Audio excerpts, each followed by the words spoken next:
Muy buenas tardes, bienvenidas. Tras estos minutos de cortesía arrancamos, así que bienvenidas, bienvenidos a esta jornada anual que organiza el Colegio Oficial de Enfermería de Navarra, como siempre, como todos los años, pero esta vez pues aún con un mayor sentimiento y con más ganas de estar aquí. Así que gracias, bienvenidos y además con esta fecha tan cercana al Día de la Enfermería, felicidades a todas vosotras que nos estáis escuchando y viendo. Gracias en nombre del colegio por asistir a esta jornada. Una jornada que tendríamos que haberla celebrado en el 2020, pero el 2020 nos deparaba algo que nadie podía sospechar. Llegó la pandemia, algo que nos ha cambiado absolutamente la vida y qué decir del día a día en los respectivos puestos de trabajo. Pero poco a poco, paso a paso, vamos recuperando espacios y hoy es para todos, para todas nosotras, una alegría poder encontrarnos de nuevo aquí en esta jornada, aunque de momento deba ser de forma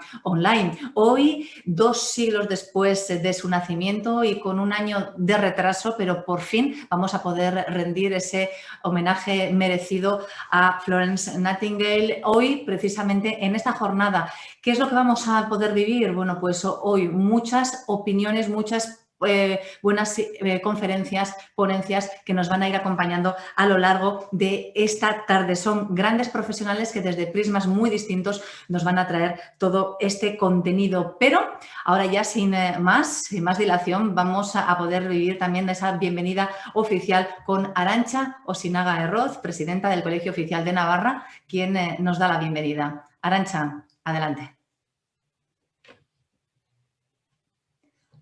Arantxa, disculpa, no te escuchamos. Por favor, conecta el micrófono y así te oímos perfectamente. Perdona. Ahora sí. Buenas tardes, Arratsaldeon.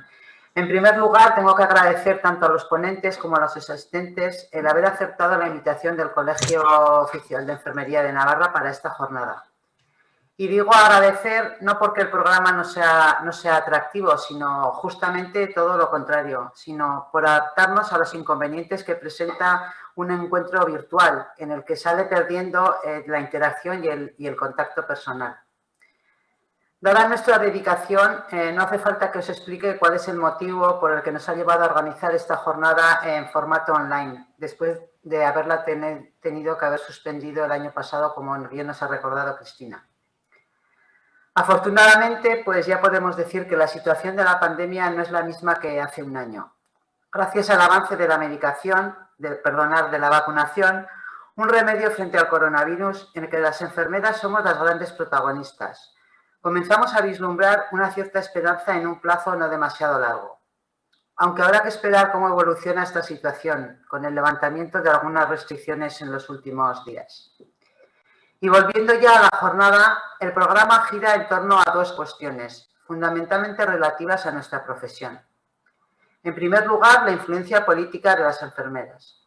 ¿Cuántas veces nos hemos lamentado lo poco que tienen en cuenta nuestra opinión como profesionales sanitarias? Precisamente este era uno de los objetivos de la campaña Nursing Now, cuya finalización oficial tendrá lugar ya este mes de mayo. Recordemos que uno de los retos paralelos por esta iniciativa es lograr más presencia de enfermeras en los puestos de toma de decisiones, para, entre otros fines, poder llevar allí la voz del paciente y de su familia. Al mismo tiempo, los objetivos de Nursing Now apuestan por conseguir mayor participación e influencia de las enfermeras en el diseño de políticas públicas de salud y en puestos de liderazgo. Y esta influencia, no nos engañemos, pasa inevitablemente por nuestro compromiso y nuestra implicación. La segunda cuestión fundamental que afecta a nuestra profesión está relacionada con el género. Si la enfermería es una profesión tradicionalmente feminizada en nuestro país, donde el 85% de la profesión somos mujeres, todavía este porcentaje resulta más acusado en Navarra, en el que más del 93% somos mujeres. Mirando estos datos, resulta imprescindible tratar y analizar con detalle de qué manera el género ha influido en el desarrollo de nuestra profesión. Por tanto, tenemos ante nosotros esta tarde una jornada con contenidos tan interesantes como actuales y al mismo tiempo necesarios de abordar por parte de las enfermeras. Espero que disfrutéis con las sesiones y que nos resulten útiles a la hora de hacer mejor nuestra profesión. Muchas gracias, eskerrik asko. Muchísimas gracias, Arantxa, por tu intervención. Vamos a tener la oportunidad de, como bien has dicho, de continuar en esta jornada, de escuchar a grandes profesionales, de profundizar en la perspectiva de género también, en la influencia en el avance de la profesión de enfermería, en ese nuevo reto de las enfermeras, de estar más presente, de hacer escuchar mejor y más potentemente su voz y otros muchos objetivos que hoy se van a ir desgranando en esta jornada. Me presento, soy Cristina, soy periodista, he tenido el gusto de acompañaros en otras jornadas a lo largo de años anteriores y esta es otra oportunidad que agradezco para poder seguir aprendiendo con todas vosotras y también la confianza del colegio. Así que sin más, ya vamos a comenzar con las diferentes ponencias. Todo esto en esta jornada que sí que debemos mencionar a AMA Seguros, que con su patrocinio y colaboración ha permitido que esta conferencia se pueda producir y sea una realidad. Así que vamos allá con esta conferencia inaugural que corre a cargo de Ana Choperena Armendáriz. Ella es profesora de Historia de Enfermería en la Facultad de Enfermería de la Universidad de Navarra. Las narrativas de enfermeras o la profesionalización de la enfermería a través del desarrollo de competencias. Ha participado en numerosos congresos internacionales sobre narrativas y salud. Gracias, Cristina. Muchas gracias por tu presentación. La verdad, pues es que es una gozada. O sea, para mí es un lujo contar con la oportunidad de abordar en un foro, bueno, pues tan interesante, tan prometedor, ciertas cuestiones que tienen que ver con la vida de Florence Nightingale que quizás pues, han pasado un poco más desapercibidas, ¿no? Que, como es el género. Y que, porque es verdad que en general, bueno, pues siempre nos hemos centrado más bien en su labor o en su contribución al desarrollo profesional de la enfermería. Pensaba un poco sobre el título de la jornada, Influencia política de las enfermeras y la perspectiva de género con enfoque contemporáneo. Y la verdad es que pues, me parece un lujo el poder empezar la jornada hablando de historia, o sea, invitando a los asistentes a que hagamos, bueno, pues como ese ejercicio retrospectivo de volver la vista atrás y ver cómo muchos acontecimientos y muchas situaciones que se han vivido en el pasado, pues de alguna manera condicionan, afectan a situaciones que se viven en el presente, pero no solo que afectan al mundo de la enfermería, sino al mundo de los cuidados en general. En mis clases de historia de la enfermería aquí en la facultad, cuando recibo al principio a los estudiantes y demás, pues siempre les hago como la misma pregunta, ¿no? Bueno, vosotros que vais a ser futuros enfermeros, ¿por qué consideráis que puede ser interesante para vosotros tener una asignatura sobre historia, ¿no? Y siempre les hablo como de tres grandes motivos. En primer lugar, reflexionamos entre todos sobre la importancia que tiene la historia a la hora de proporcionar sentido de identidad. O sea, cómo siendo enfermeras, conocer nuestra propia historia, bueno, pues puede fortalecer ese sentido de grupo, ese sentido de colectividad, nos puede llevar a identificarnos más, ¿no? con nuestro conjunto, a involucrarnos más y, en definitiva, pues a querer más lo que hacemos, ¿no? A amar. Y eso es verdad que redunda directamente en el paciente. Otro de los grandes motivos que yo les suelo comentar es que es un buen modo también de rescatar personas olvidadas, ¿no? Enfermeras, enfermeros que de alguna manera pues han contribuido a ese desarrollo profesional y disciplinar. Es verdad que buena parte de los nombres que nos llegan pues son generalmente mundialmente reconocidos, ¿no? Pero bueno, pues hay personas que merece la pena ser recordados y ser rescatados.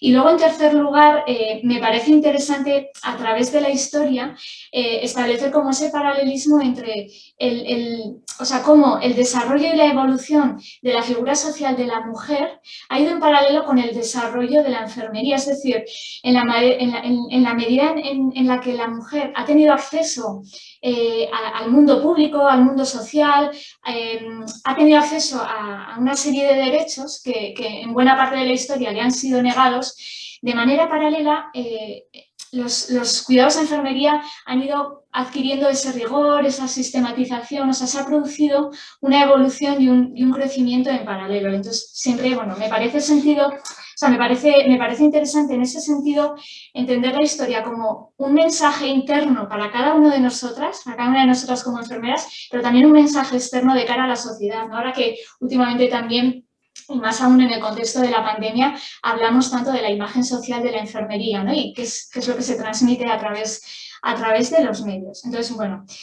voy a empezar ya con mi conferencia, voy a compartir pantalla. Bien. Mi conferencia se titula Flores Nightingale y Cassandra, una perspectiva de género innovadora, ¿no? Es verdad que cuando desde el colegio se pusieron en contacto conmigo para pedirme un título para la conferencia, pues yo pensé en este, pero es verdad que conforme más he ido leyendo, más me he ido metiendo en este mundo, ¿no? de cómo Flores Nightingale refleja esa perspectiva de género a través de Cassandra, pues es que ahora mismo cambiaría el título y ya no hablaría de una perspectiva innovadora, hablaría de una perspectiva transgresora, ¿no? Por las connotaciones todavía más allá que puede tener el término transgresor frente a innovador. Pero bueno, nos quedamos con este título y ya está. Entonces, para comenzar, sí que, bueno, me gustaría hacer una breve introducción al contexto vital de Flores Nightingale. La mayor parte de las personas que estamos conectadas a estas jornadas tenemos conocimiento sobre esto, pero bueno, puede que haya gente que no esté tan familiarizada. Entonces sí que me gustaría realizar una breve aproximación, ¿no? Nos situamos en la Inglaterra de mediados del siglo XIX, una sociedad industrial, una sociedad victoriana en la que nos encontramos una serie de dificultades que afectan al mundo de la salud, ¿no? Y al mundo de los cuidados. Ese marco industrializado provoca que surjan pues una gran cantidad de enfermedades derivadas de esas condiciones de vida muy complicadas, indecentes, extenuantes, ¿no? que provocan que el estado de salud de las personas pues sea en algunos casos pésima. Otra de las cuestiones que también nos tenemos que enfrentar en este contexto y en esta situación es la guerra de Crimea. Inglaterra se bate en una guerra absolutamente sangrienta y cruel contra el Imperio ruso, ¿no? Entre el año 1853 y 1856. Y de eso me quedo con las pésimas condiciones sanitarias en las que se encuentran los soldados ingleses, ¿no? que necesitan un contingente de personal sanitario que pueda atender sus necesidades de salud.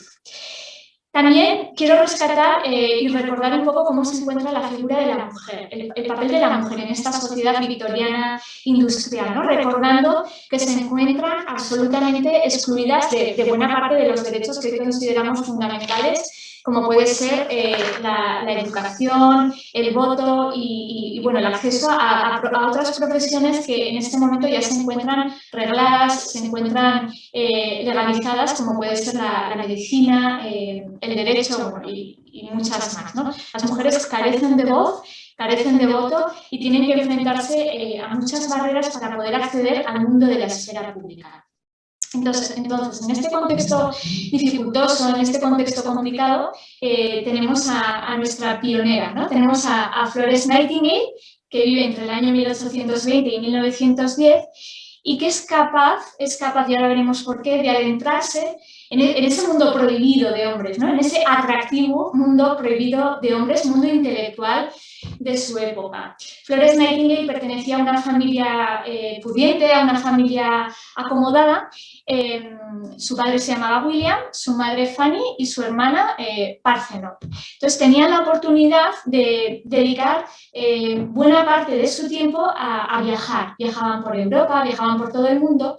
Entonces en uno de esos viajes Flores Nightingale tuvo la posibilidad de realizar una visita a Kaiserberg, que es una ciudad alemana, en la que fue testigo de cómo un grupo de mujeres diaconisas, un grupo de mujeres religiosas, lideradas por un pastor alemán, Theodor Flinder, se encargaban de proporcionar cuidados a su contexto, pero unos cuidados basados en el estudio y en la formación, ¿no? Y eso caló, impresionó mucho a Flores Nightingale. Esta experiencia le ayudó de algún modo a reforzar una vocación que ya venía forjando años atrás, ¿no? A través de distintas experiencias caritativas, de benevolencia, que solía realizar cuando acompañaba a su madre a visitar enfermos. Cuando Florence Nightingale decidió realizar una serie de gestiones para entrar en unas congregaciones religiosas y ejercer oficialmente como enfermera, se precipitó una gran crisis en la familia Nightingale, ¿no? Y entonces el padre, William, para de alguna manera salvar esos cimientos familiares, pues ofreció a Florence una ayuda económica periódica para que ésta pudiera independizarse. Entonces, lo primero que hizo Florence fue invertir ese dinero en recibir una debida formación. Se marchó de nuevo a Kaiserberg a formarse con las diaconisas y entonces ya, de alguna manera empezó a ser reconocida en su contexto como una enfermera formada. En ese contexto anterior que os comentaba antes de la guerra de Crimea, enseguida el gobierno inglés identificó a Florence Nightingale. También es verdad que se movían pues en un círculo de muchas relaciones sociales, de muchos contactos. Y entonces, como digo, el gobierno solicitó a Florence que prestara asistencia sanitaria, que fuera a Crimea, que reclutara un conjunto de enfermeras, que sabemos que fueron 38, y que fueran al lugar del conflicto familiar, pues para intentar poner orden y poner solución a todo aquello que estaba aconteciendo. Entonces, gracias a esa formación que ya poseía Florence, gracias al agradecimiento, el gobierno británico dotó de una gran cantidad de dinero a Florence Nightingale, la cual ella la invirtió en promover la construcción de la primera escuela de enfermerías en el Hospital de Santo Tomás en Londres, ¿no? Y entonces, a partir de aquí ya se puede hablar que se inicia la senda hacia la profesionalización. Es verdad que con relación a esto hay voces discrepantes, porque si tú hablas con las enfermeras americanas, pues ellas te dicen que en América, pues en el contexto de la Guerra Civil Americana y un poquito antes, pues también hay focos que de alguna manera pueden ser entendidos, pueden ser categorizados como profesionalizantes, ¿no? Y aquí también en nuestro contexto latino, español, mediterráneo, toda la contribución de las congregaciones, de las órdenes religiosas no puede ser desdeñada, ¿no? Pero bueno, es verdad que la senda hacia la profesionalización que construyó Florence Nightingale, pues es evidente, ¿no? Y en aquel momento fue espectacular, ¿no? En ese contexto tan complicado que acabamos de resumir brevemente, pues esta pionera consiguió que la enfermería adquiriera un estatus gradualmente reconocido por la sociedad. El anhelado objetivo de Florence Nightingale no se reducía a dotar a la enfermería de un estatus profesional, sino que ella también anhelaba proporcionar a las mujeres un medio de vida digno, ¿no? Era también para ella una gran preocupación y de alguna manera ampliar su esfera de actuación, ¿no? Ampliar su esfera de actuación respecto de pues esas actividades que tradicionalmente habían realizado en el contexto doméstico. Entonces, de algún modo cuestionó esos roles restrictivos tradicionales femeninos en un intento por demostrar que las mujeres pues, podían funcionar de igual manera que los hombres, ¿no? Que podían realizar los mismos trabajos. Y en este sentido es muy interesante ver cómo el lenguaje que empleaba Florence Nightingale en sus escritos, a diferencia de otros activistas de la época, era el lenguaje del deber, más que el lenguaje de los derechos, ¿no? De hecho, Nightingale prefería manifestar su ideal feminista en la acción, ¿no? Más que respaldarlo explícitamente. Por eso muchas veces hay que utilizar la lupa para intentar, de alguna manera, rescatar este posicionamiento reivindicativo, ¿no? En favor de los derechos de las mujeres, cosa que no sucede en Cassandra, porque en Cassandra, como veremos ahora, nos encontramos con un clamor, ¿no? Es una isla en el contexto del océano de Nightingale. Antes de todos estos logros, ¿no? que sucedieron en la guerra de Crimea, ¿no? antes de como digo, ¿no? de reconocer ese estatus público que no solo se tradujo en un reconocimiento británico, inglés, ¿no? Sino que su fama se extendió por todos los rincones del mundo. Antes de todo eso, ella escribió Cassandra. Cassandra es un ensayo que de alguna manera, como comentaba anteriormente, recoge bueno, pues esa desesperación, ¿no? Esa desesperación motivada por esa sociedad restrictiva sin apariencia de cambio, ¿no? Por ejemplo, en una carta que se intercambiaba con un primo decía: mi vida actual es un suicidio. O sea, verdaderamente estaba desesperada, ¿no? En esa especie de confinamiento provocado no solo por la sociedad en la que le tocó vivir, sino también, bueno, pues por su familia, ¿no? Por el convencionalismo que se encontró y la falta de apoyo en numerosas ocasiones por parte de su familia. Entonces, se trata de un ensayo revolucionario, ¿no? Un ensayo revolucionario que habla sobre el trabajo, habla sobre el papel de la mujer y sobre la tortuosa posición a la que se tenían que enfrentar muchas mujeres ante esa ociosidad forzada, ¿no? Claro, estamos hablando en el contexto de las mujeres de clase social alta, pudiente, en el periodo victoriano, ¿no? Entonces, más concretamente, Cassandra refleja, es una especie de batalla de Florence Nightingale contra la negación de la libertad. Es un anhelo de libertad, es un clamor por la libertad, ¿no? En ese contexto global de restricciones, de injusticias y de condicionamientos basadas en una perspectiva de género mal entendida. Podría decirse, es una especie de clamor de libertad, ¿no? Contra la represión de las mujeres. Es interesante ver o reflexionar sobre que esta obra, este ensayo permaneció inédito durante la vida de Florence Nightingale, ¿no? No llegó a publicarse. Sí que se publicó ya más tarde, en 1928, y es a partir de entonces cuando, bueno, alcanzó fama mundial, ¿no? Es interesante también ver cómo inicialmente Florence Nightingale, al principio la obra comenzó a circular en el circuito interno familiar, ¿no? Y de relaciones sociales que mantenía la familia Nightingale. Entonces, Florence buscaba principalmente la aquiescencia, el apoyo de las voces intelectuales, las voces literarias masculinas, ¿no? John Stuart Mill, por ejemplo, ¿no? un intelectual de la época, en lugar de buscar el apoyo o el reconocimiento de mujeres reconocidas en el ámbito literario y que guardaban buena relación con Florence Nightingale. Pero de alguna manera ella era consciente de que su camino para llegar a lo social era a través de lo masculino, ¿no? Era consciente de las limitaciones sociales a las que se tenía que enfrentar. Me parece reseñable también reflexionar un poquito sobre, bueno, ¿por qué el título de Cassandra, ¿no? Porque vamos a ver un poco de qué va el mito de Cassandra. Porque es revelador, ¿no? El hecho de que Nightingale elija este marco es revelador. En la literatura griega, Cassandra era una princesa troyana, bueno, pues que decidió rechazar el ofrecimiento, el amor de Apolo. Decidió rechazarlo. Entonces, como castigo, fue condenada a recibir el don de la profecía, pero jamás ser creída. O sea, ella era capaz de predecir el futuro, pero nadie la escuchaba. Era prisionera de su propio conocimiento. Entonces, aquí vemos, ¿no?, ese paralelismo autobiográfico. Florence Nightingale se siente como la Cassandra del siglo XIX, ¿no? Sabe qué va a suceder, conoce cuál es el camino, vislumbra una futura enfermería, pero es plenamente consciente de las limitaciones de su época que le van a impedir ser escuchada.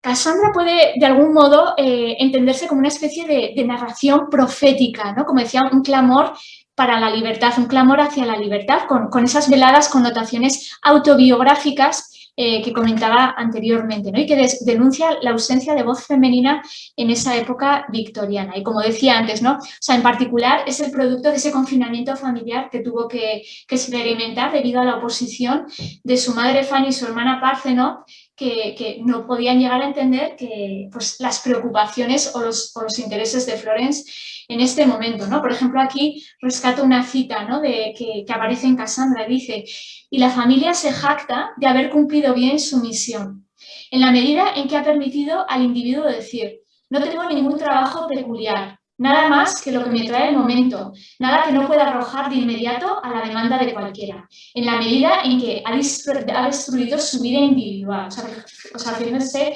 que dura es con el tema de la familia, ¿no? Destruir la vida individual de las familias, o sea, de las personas en el contexto familiar. Principalmente la primera parte de Cassandra, de alguna manera, es Florence Nightingale rescata sus propias ensoñaciones, ¿no? Una práctica que era muy extendida en el conjunto de estas mujeres victorianas del siglo XIX que necesitaban de alguna manera evadirse, ¿no? Ellos en inglés utilizan el término daydreaming, ¿no? Ensoñaciones. Era un hábito muy persistente en Florence Nightingale y que, como digo, no es el centro de la discusión inicial que desarrolla en la primera parte del ensayo, ¿no? Una forma de evadirse de esa vida de ociosidad, de esa vida frívola, superflua, a la que se había visto sometida durante bastantes años y que le impedía desarrollar sus potencialidades intelectuales, espirituales y sociales. Puede decirse también, ¿no?, al hilo de esto, que para ella la escritura de Cassandra fue una especie de liberación, ¿no?, como una especie de catarsis. También en un momento del ensayo dice: por fin he entrado en posesión de mí misma, ¿no?, ese efecto catártico de la escritura. Entonces es interesante ver, de nuevo, ¿no?, rescato una idea que he comentado antes, ese efecto catártico, ¿no?, y que en Cassandra lo utiliza a modo de clamor, porque es muy clara y es muy explícita, no se tradujo, ¿no?, por contra, en un apoyo explícito al activismo político. Para poder entender esa peculiar posición de Nightingale en el campo de los derechos de la mujer, claro, su turbulenta relación con las convencionales Fanny y Parthenope, debido a esas continuas recriminaciones, a esas continuas contiendas frente a los deseos de libertad de Nightingale, deben considerarse, bueno, como absolutamente determinantes, ¿no?, para el enfoque y para los términos de feminismo que luego ella pudo desarrollar explícitamente.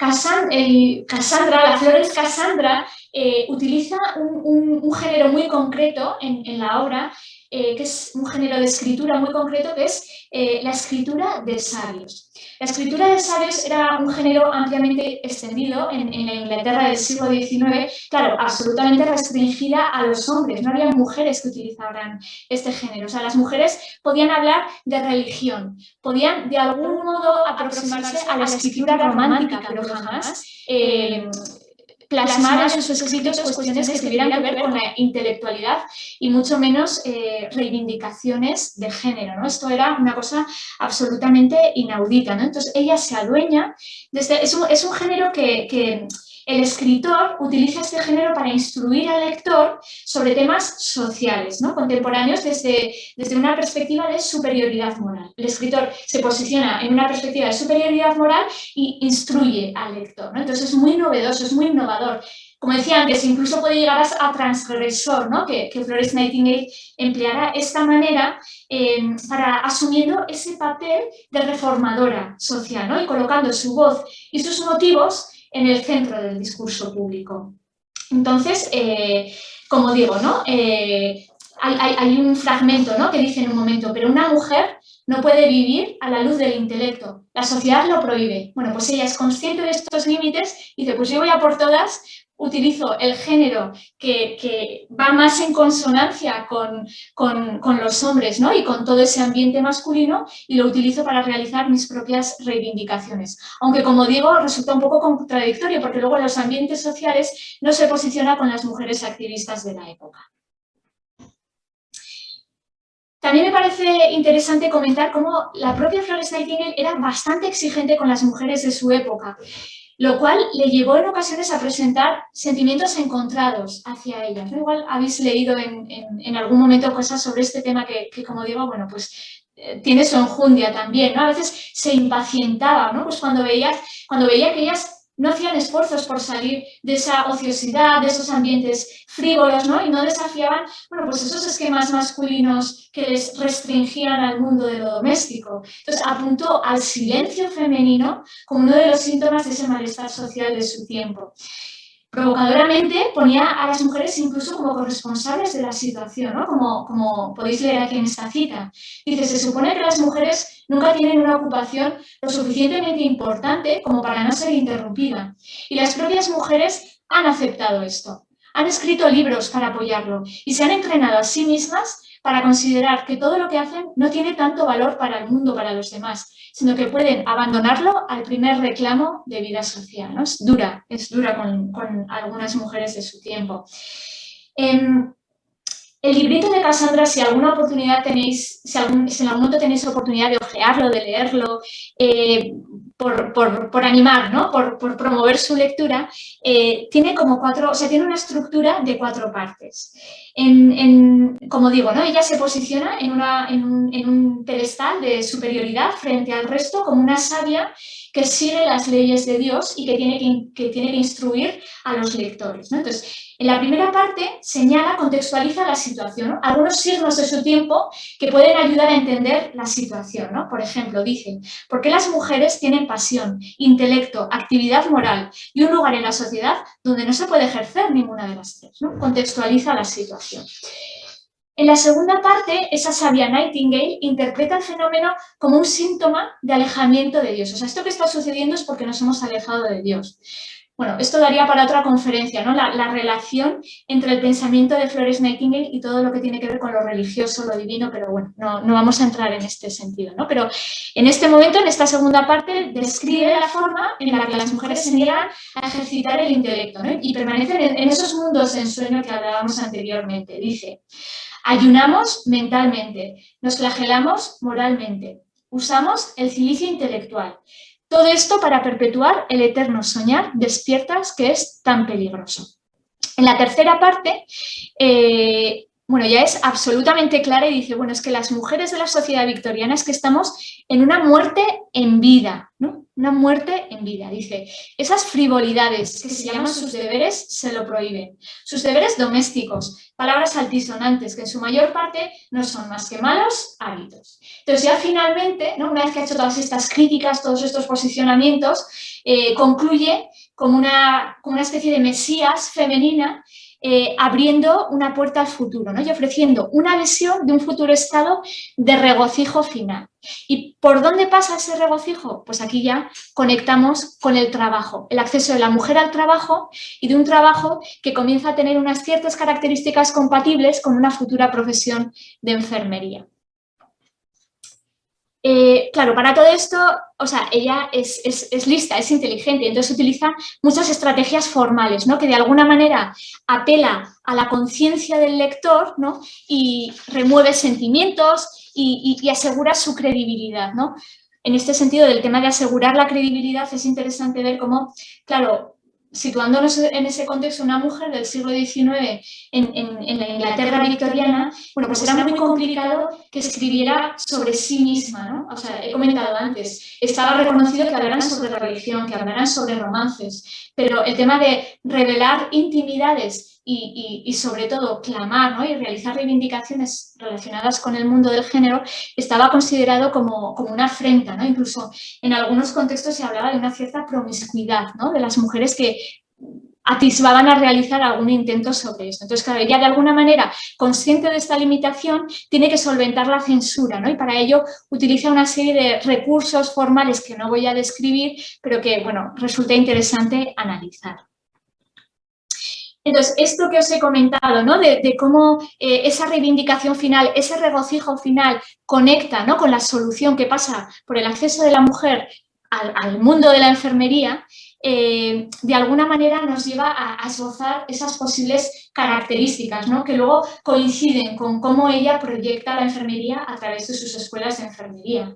Es decir, ella, o sea, no solo luchó toda su vida por demostrar que las mujeres podían trabajar del mismo modo que los hombres, ¿no? Esto es como comentábamos anteriormente, ¿no? Sino que denuncia explícitamente los efectos de un sistema sanitario que dejaba al cuidado de los más necesitados a personas sin formación, incluso mujeres sin formación, movidas simplemente pues, por impulsos de benevolencia esporádicos, ¿no? Dice en otro momento, qué diferente sería el corazón para el trabajo y qué diferente sería el éxito si aprendiéramos nuestro trabajo como un estudio serio y lo siguiéramos con la constancia de una profesión.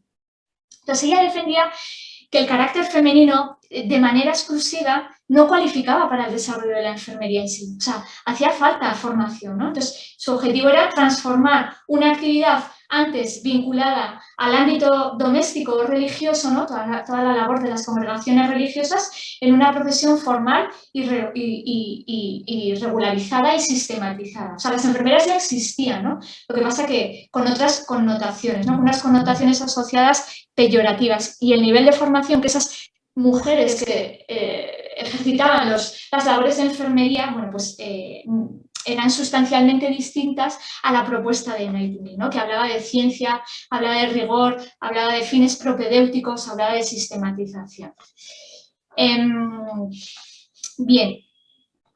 De hecho, ella proyecta, ¿no? Como digo, una futura profesión de enfermería. Por ejemplo, este fragmento me parece especialmente revelador. Dice, pero si alguna vez las mujeres entran en contacto con la enfermedad, ¿cómo les revive la realidad práctica de la vida?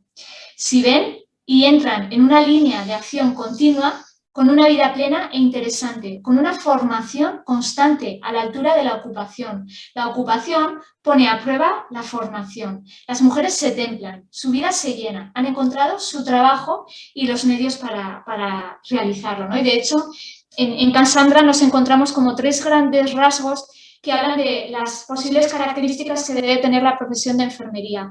Habla de cómo la mujer puede atender el sufrimiento de las personas y eso le puede servir de guía para acceder al mundo de lo social.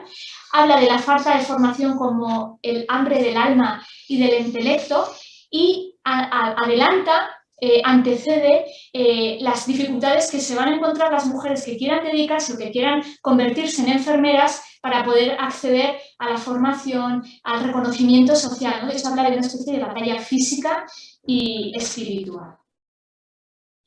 Bueno, entonces, por recapitular y a modo de conclusiones, ¿no? Hemos dicho que Florence Nightingale escribió Cassandra mucho antes de sus logros en Crimea, en el año 1852, en ese acto desesperado de rebeldía, ¿no? Contra ese confinamiento impuesto a las mujeres en la sociedad victoriana.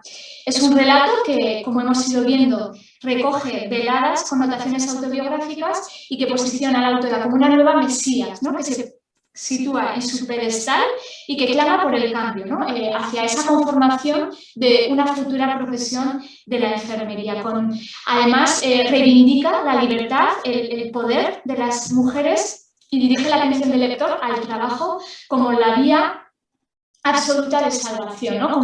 Como la vía necesaria. Para todo esto invoca a la trágica heroína Cassandra, que al igual que Nightingale lucha por hacerse oír, ¿no? Se encuentra bajo una condenación de no ser escuchada, pero lucha por hacerse oír entre los ambientes contemporáneos de su época, ¿no? Que de alguna manera hacen sombra y relegan a la mujer pues, a esos ambientes domésticos, ¿no? Y ella propone el camino de la libertad, que es el camino de la enfermería, que puede ofrecer nuevas y espectaculares posibilidades para la mujer. Entonces, bueno, me quedo con esta cita final que dice: las mujeres sueñan con una gran esfera de benevolencia constante y no esbozada, para la que desearían estar formadas y capacitadas, en lugar de trabajar en la oscuridad, sin saber ni registrar si sus pasos conducen y si están más lejos o más cerca, bueno, pues de ese objetivo final. Así que nada más. Muchísimas gracias por escucharme y aquí lo dejo. Muchísimas gracias a ti, Ana, por esta fantástica conferencia. Hemos conocido a esa Florence Nightingale como una luchadora, como alguien que clama por la libertad y que ha conseguido también avanzar en ese camino hacia la libertad de tantas y tantas mujeres y en especial de las enfermeras. Así que, Ana, mil gracias por habernoslo transmitido del modo en el que lo has hecho. Y si Florence Nightingale ha sido una precursora, también por fortuna ha habido otras, muchas en el camino. Ahora vamos a ver algunas de ellas. Adelante.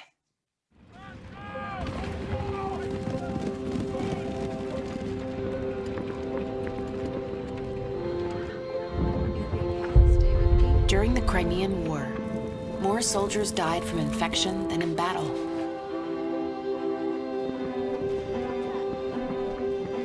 Until a nurse introduced sanitary practices still in use today.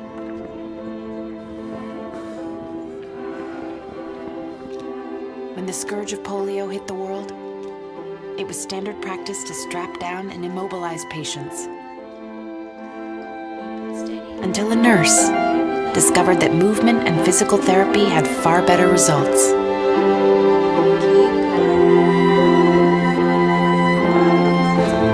In the 1950s, jaundice was a leading cause of infant death. Until a nurse found that a few hours of sunlight could actually cure the condition. At the dawn of the AIDS epidemic, no one knew how the disease spread, so patients were kept quarantined and alone, until nurses defied convention and embraced them with compassion.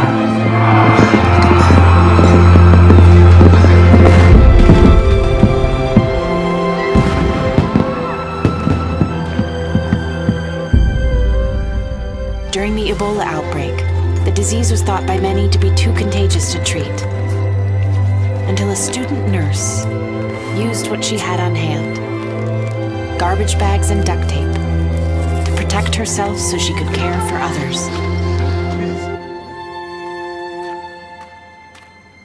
And cerebral palsy robbed many patients of their ability to speak, until a nurse gave them back their voices. And I will always be grateful to her.